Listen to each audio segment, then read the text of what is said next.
कारभाराची आणि विकासाची अशी जी ही आहे हिंदुत्वाबरोबर, ती देवेंद्र फडणवीसनी फार चांगल्या तऱ्हेने हे केलंय. म्हणून त्यांच्या जातीवर आक्षेप घेत, म्हणजे जातीवरनं टीका झाली, त्यांच्या विदर्भ असण्यावरनं टीका झाली, त्याच्यानंतर म्हणजे त्यांना मुंबईचा काय पडलाय ते विदर्भातले अशा पद्धतीची टीका झाली. त्यांना वेगवेगळ्या याच्यात अडकवण्यात प्रयत्न झाला. पण आज मराठा समाजात सुद्धा अनेक नेते देवेंद्र फडणवीसांचं नेतृत्व मानतायत, जे आताही दिसून आलं. शरद पवारांपेक्षा त्यांनी देवेंद्र फडणवीसांना पसंत केलं.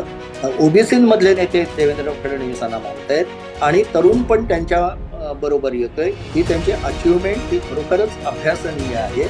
आणि अलीकडच्या काळात म्हणजे यशवंतराव चव्हाणांनंतर मला दुसरा कोणी नेता चटकन या पद्धतीचं महाराष्ट्रात सर्वदूर ज्याचा चेहरा ओळखला जातो आणि सर्वदूर ज्याच्याबद्दल बरं बोलणाऱ्यांची संख्या ही वाईट बोलणाऱ्यांपेक्षा नक्की जास्त आहे, असा नेता मला आढळत नाही. आणि याबद्दल त्यांचं उचित जे काय आहे ते कौतुक केलं पाहिजे.